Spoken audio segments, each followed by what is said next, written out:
Hello everyone, आप लोग का बहुत बहुत स्वागत है स्टडी पॉइंट यूट्यूब चैनल पर। I welcome you all to study point. और इस पर्टिकुलर वीडियो सेशन में हम लोग कुछ बहुत ही इंपॉर्टेंट 40 क्वेश्चन को डिस्कस करेंगे। और ये क्वेश्चन होगा हमारा, एक पर्टिकुलर टॉपिक है मनुष्य के शरीर में होने वाले रोग और ये रोग किसकी कमी से हो जाते हैं। इन सभी को हम लोग 40 क्वेश्चन में पढ़ेंगे और ये क्वेश्चन बहुत इंपॉर्टेंट है, कई बार एग्जाम में ये क्वेश्चन पूछे गए हैं। 39 तक के क्वेश्चन का आंसर मैं आपको बता दूंगी। लास्ट का एक क्वेश्चन होगा इंपॉर्टेंट, जिसका आंसर आपको कमेंट बॉक्स में देना होगा। अगर आपको किसी भी क्वेश्चन का आंसर आता है तो आप उसका भी आंसर कमेंट बॉक्स में दे सकते हैं। डिस्कशन को स्टार्ट करने से पहले अगर अभी आप चैनल पर नए हैं और सब्सक्राइब नहीं किया तो चैनल को सब्सक्राइब जरूर करिएगा और वीडियो को ज़्यादा से ज़्यादा शेयर कीजिएगा और इसको लाइक भी ज़रूर कीजिएगा। तो चलिए आज का डिस्कशन स्टार्ट करते हैं। पहला क्वेश्चन है, जैसा कि आप देख रहे हैं, निम्नलिखित में से किसकी कमी के कारण एनीमिया रोग हो जाता है। देखिए ध्यान दीजिएगा, यहाँ पे बात हो रही है एनीमिया रोग की। 4 ऑप्शन आपके सामने दिया हुआ है, कैल्शियम, आयोडीन, जस्ता और लोहा। तो ध्यान दीजिएगा, एनीमिया रोग हो जाता है लोहे की कमी के कारण, आयरन की कमी से एनीमिया रोग हो जाता है। देखिए आपको पता होना चाहिए कि हीमोग्लोबिन क्या होता है। हीमोग्लोबिन एक ऐसा सब्सटेंस है जो कि मनुष्य के बॉडी पार्ट्स में ऑक्सीजन का ट्रांसपोर्टेशन करता है।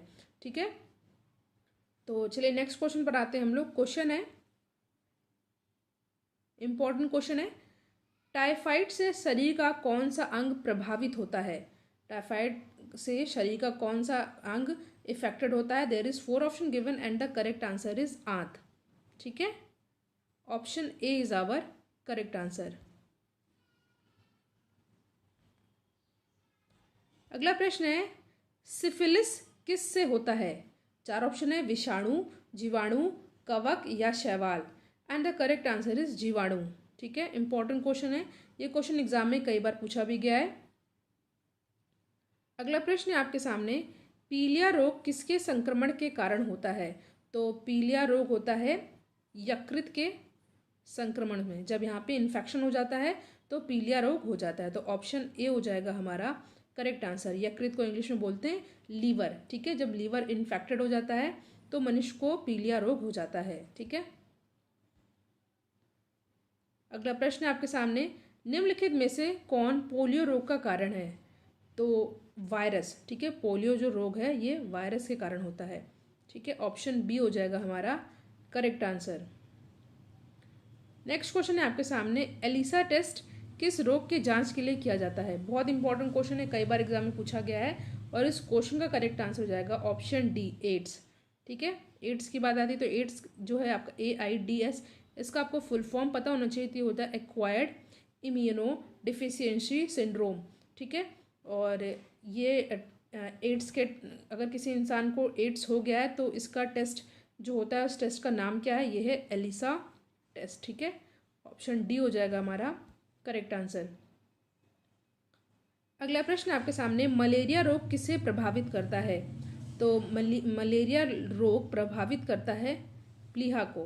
That is why option D is our correct answer. Next question पर आते हैं हम लोग, मिनीमाता रोग किससे होता है। 4 ऑप्शन आपके सामने दिया हुआ है, पारा, निकेल, शीशा या इनमें से कोई नहीं। And the correct answer is पारा। ठीक है, इसको इंग्लिश में हम लोग मरकरी बोलते हैं। इसका सिंबल क्या होता है, Hg। ठीक है, अगला प्रश्न आपके सामने, कौन सा रोग ठीक नहीं किया जा सकता। देखिए, निकट दृष्टि दोष दिया हुआ है, दूर दृष्टि दोष दिया हुआ है, वर्णांधता दिया हुआ है। तो जो वर्णांधता है यानी कि ऑप्शन सी है, इसका जो है ये जो रोग होता है इसको ठीक नहीं किया जाता। बाकी जो आपका निकट दृष्टि दोष है, दूर दृष्टि दोष है, ये आप कॉनकेव और कॉन्वेक्स लेंस के यूज़ करके इसको दूर इस कमी को दूर किया जा सकता है। मगर वर्णांधता ऐसा रोग है जिसको ठीक नहीं किया जा सकता है। अगला प्रश्न है आपके सामने, एवियन इन्फ्लुएंजा, जिसको हम लोग बर्ड फ्लू के नाम से भी जानते हैं, विषाणु को निम्न में से निरूपित किया जा सकता है। 4 ऑप्शन आपके सामने दिया हुआ है और इस क्वेश्चन का करेक्ट आंसर हो जाएगा H5N1। ठीक है, option B is our correct answer. अगला प्रश्न है, निम्नलिखित में से किस रोग का संबंध गंभीर रूप से याददाश्त खोने से है। और इस क्वेश्चन का करेक्ट आंसर हो जाएगा एल्जाइमर। ठीक है, ये क्वेश्चन बहुत इंपॉर्टेंट है, कई बार एग्जाम में ये पूछा भी गया है। Most important question of the video. ठीक है, एल्जाइमर रोग से मनुष्य की जो याददाश्त है इस पे इफेक्ट होता है बहुत ही बुरा। प्रश्न है, पेचिश रोग के लिए उत्तरदायी प्रोटोजोआ कौन सा है। ठीक है, 4 ऑप्शन आपके सामने दिया हुआ, एंटी अमीबा, अमीबा या Trypanosoma, and the correct answer is anti amoeba. Option A हो जाएगा हमारा सही उत्तर। अगला क्वेश्चन है, प्लाज्मोडियम जर्म्स किसकी उत्पत्ति करते हैं? There is 4 option given and the correct answer is malaria. ठीक है, ऑप्शन बी हो जाएगा हमारा सही आंसर। एलर्जी प्रतिक्रिया के कारण उत्पन्न रोग है। एलर्जी के प्रतिक्रिया के कारण कौन सा रोग उत्पन्न हो जाता है? तो ये है दमा। ठीक है, किसी भी इंसान को किसी भी प्रकार की एलर्जी हो सकती है, डस्ट से हो सकती है, धुएं से हो सकती है। ठीक है, तो एलर्जी प्रतिक्रिया के कारण उत्पन्न रोग कौन सा है? तो ये है दमा। नेक्स्ट क्वेश्चन, निमोनिया किस सूक्ष्म जीव के कारण होता है? तो निमोनिया होता है जीवाणु के कारण। ऑप्शन सी हो जाएगा हमारा करेक्ट आंसर। अगले क्वेश्चन पर आते हैं हम लोग।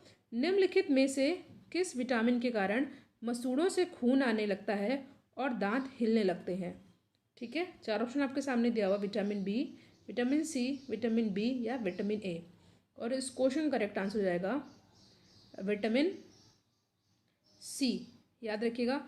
देखिए, विटामिन ए का केमिकल नेम है रेटिनॉल। ठीक है, विटामिन बी ऐसा विटामिन है जिसके कई टाइप होते हैं, जैसे B1 हो गया, B2 हो गया, B3 हो गया। ठीक है, और विटामिन सी का आपका केमिकल नेम होता है एस्कॉर्बिक एसिड। ठीक है, एस्कॉर्बिक एसिड। और विटामिन डी का केमिकल नेम है कैल्सीफिरॉल। ठीक है, ये सब आपको अच्छे से याद होना चाहिए, एग्जाम में पूछा जाता है। तो विटामिन सी की कमी से जो है मसूड़ों से खून आने लगते हैं और दांत भी हिलने लगते हैं। ठीक है, अगला प्रश्न आपके सामने, हाइड्रोफोबिया रोग होता है किसके काटने से? तो कुत्ते के काटने से हाइड्रोफोबिया रोग हो जाता है। इंपॉर्टेंट क्वेश्चन है, एग्जाम में कई बार पूछा गया है। ऑप्शन ए हो जाएगा हमारा करेक्ट आंसर। देखिए, वीडियो को आप लोग अगर अभी तक लाइक नहीं किए तो लाइक ज़रूर कीजिएगा और इसको अपने फ्रेंड सर्कल में ज़्यादा से ज़्यादा शेयर भी ज़रूर कीजिएगा। नेक्स्ट क्वेश्चन है, विटामिन ए की कमी से कौन सा रोग हो जाता है? मैंने आपको बताया विटामिन ए का रासायनिक नाम रेटिनॉल होता है। और विटामिन ए की कमी से रतौंधी, ठीक है, नाइट ब्लाइंडनेस रोग हो जाता है। ठीक है, विटामिन बी की कमी से बेरी हो जाता है। और विटामिन डी की कमी से रिकेट्स रोग हो जाता है, जिसमें हड्डियां कमज़ोर और टेढ़ी मेढ़ी हो जाती हैं। फिलहाल हमसे जो क्वेश्चन पूछा है, विटामिन ए की कमी से कौन सा रोग हो जाता है? तो ये है रतौंधी। पदार्थ की चौथी अवस्था क्या है? देखिए, जैसे आपको पता है कि पदार्थ की 3 अवस्था तो आपको पता है, होती है सॉलिड, लिक्विड एंड गैस, ठोस, द्रव एंड गैस। बट यहाँ पे आपसे पदार्थ की चौथी अवस्था पूछी है, तो ये क्या होता है? ये होता है plasma. That is why option B is our correct answer. Most important question है ये, एग्जाम में कई बार पूछा भी गया है। अगला प्रश्न है आपके सामने, रक्त का अध्ययन क्या कहलाता है? रक्त का अध्ययन क्या कहलाता है? तो ये कहलाता है हेमेटोलॉजी। ठीक है, हेमेटोलॉजी ये कहलाता है रक्त का अध्ययन। जहाँ पे लॉजी लग जाए वहाँ समझिए ये अध्ययन से रिलेटेड है। ठीक है, मायोपिया का संबंध किससे है? मायोपिया में क्या हो जाता है? 4 ऑप्शन आपके सामने दिया हुआ, निकट दृष्टि दोष, दूर दृष्टि दोष, वर्णांधता या इनमें से कोई नहीं। तो इस क्वेश्चन का करेक्ट आंसर हो जाएगा निकट दृष्टि दोष। ठीक है, ऑप्शन ए हो जाएगा हमारा करेक्ट आंसर। मानव नेत्र में दूर दृष्टि दोष को यह भी कहा जाता है। अभी हम लोगों ने डिस्कस किया, 4 ऑप्शन आपके सामने दिया हुआ है, तो इसको हम लोग क्या बोलते हैं? इसको बोलते हैं हाइपर मेट्रोपिया। ठीक है, हाइपर मेट्रोपिया को हम लोग दूर दृष्टि दोष भी कहते हैं। That is why option B is our correct answer. ठीक है, नेक्स्ट क्वेश्चन है, स्पोर्डिलाइटिस बीमारी निम्नलिखित में से किसको प्रभावित करती है? 4 ऑप्शन आपके सामने दिया हुआ, फेफड़ा, मेरुदंड, हृदय या इनमें से कोई नहीं। तो इस क्वेश्चन का करेक्ट आंसर हो जाएगा मेरुदंड। ऑप्शन बी हो जाएगा हमारा सही उत्तर। अगला प्रश्न है, रिकेट्स एक बीमारी है, जैसा कि मैंने अभी आपसे डिस्कस किया, विटामिन डी की कमी से रिकेट्स बीमारी हो जाती है, जिसमें क्या होता है, हड्डियां कमज़ोर हो जाती हैं, हड्डियां टेढ़ी मेढ़ी हो जाती हैं। और विटामिन डी का मैंने आपको केमिकल नेम बताया, इसको आपको बताना है कि विटामिन डी का केमिकल नेम क्या होता है, रासायनिक नाम क्या होता है। अगर आपने अभी तक के वीडियो को अच्छे से देखा है तो अभी मैंने इसको डिस्कस भी किया था। फिलहाल इस क्वेश्चन का करेक्ट आंसर हो जाएगा हमारा हड्डियों की बीमारी है ये, ठीक है। ऑप्शन सी हो जाएगा हमारा सही उत्तर। एथलीट फुट रोग किससे होता है? तो ये होता है फंगस की वजह से। ऑप्शन ए हो जाएगा हमारा सही आंसर। नेक्स्ट क्वेश्चन है, मानव में प्लाज्मोडियम का संक्रमण उत्पन्न होता है। 4 ऑप्शन आपके सामने दिया हुआ है and the correct answer is malaria. Option A हो जाएगा हमारा सही आंसर। नेक्स्ट क्वेश्चन है, SARS का फुल फॉर्म क्या है, यानी कि इसका पूरा रूप क्या है? There is 4 option given and the correct answer is severe acute respiratory syndrome, ठीक है, severe acute respiratory syndrome, that is by option B हो जाएगा हमारा करेक्ट आंसर। इसको आप लोग अच्छे से याद कर लीजिएगा। नेक्स्ट क्वेश्चन है, किस अंग के दोषपूर्ण कार्य करने से मधुमेह का रोग हो जाता है? यहाँ पे बात हो रही है डायबिटीज की, तो इस क्वेश्चन का करेक्ट आंसर हो जाएगा अग्नाशय, ठीक है। ऑप्शन ए हो जाएगा सही उत्तर। अगला क्वेश्चन है, कैंसर अस्थि मज्जा के किस भाग को प्रभावित करता है? तो ये प्रभावित करता है ल्यूकेमिया को, ठीक है, ल्यूकेमिया को। ऑप्शन ए हो जाएगा हमारा सही आंसर। मानव शरीर के किस भाग में पायरिया रोग लगता है? आसान प्रश्न है, तो ये होते दांत और मसूड़ों में, ठीक है। नेक्स्ट क्वेश्चन है, निम्नलिखित में से किसकी कमी से दांत की बीमारी होती है? 4 ऑप्शन है, मैग्नीज, लोहा, फ्लोरीन या जिंक। और इस क्वेश्चन का करेक्ट आंसर हो जाएगा आपका फ्लोरीन। आसान क्वेश्चन है और ये क्वेश्चन भी कई बार एग्जाम में पूछा गया है, ठीक है। हीमोफीलिया एक आनुवांशिकी रोग है जिसका परिणाम क्या होता है? इसमें जो है 4 ऑप्शन आपके सामने दिया हुआ है, इसमें होता है क्या? इसमें होता है खून का ना जमना, ठीक है। ऑप्शन सी हो जाएगा हमारा करेक्ट आंसर। हीमोफीलिया में खून का नहीं जमना होता है। एपिडर्मिक रोग किससे संबंधित है? 4 ऑप्शन आपके सामने दिया हुआ है, कान, गला, नाक या त्वचा। और इस क्वेश्चन का करेक्ट आंसर हो जाएगा त्वचा से संबंधित है, ठीक है। ऑप्शन डी हो जाएगा हमारा सही आंसर। नेक्स्ट क्वेश्चन है, BCG टीका किस रोग के विरोध में लगाया जाता है? 4 ऑप्शन आपके सामने दिया हुआ है and the correct answer is क्षय रोग, जिसको हम लोग और क्या बोलते हैं, ट्यूबरक्लोसिस यानी कि TB भी कहते हैं। ऑप्शन सी हो जाएगा हमारा सही आंसर। क्षय रोग या TB मानव शरीर के किस भाग को प्रभावित करते हैं? 4 ऑप्शन है, फेफड़े, यकृत, वृक्क या इनमें से कोई नहीं। तो इस क्वेश्चन का करेक्ट आंसर हो जाएगा फेफड़ा। ऑप्शन ए हो जाएगा हमारा सही आंसर। नेक्स्ट क्वेश्चन है, निम्नलिखित में से किसकी अधिकता के कारण हृदयघात होता है? तो इस क्वेश्चन का करेक्ट आंसर हो जाएगा कोलेस्ट्रॉल, ठीक है। Option C is our correct answer. Next question है आपके सामने, निम्नलिखित में से किसकी कमी के कारण मानव को घेंघा रोग हो जाता है?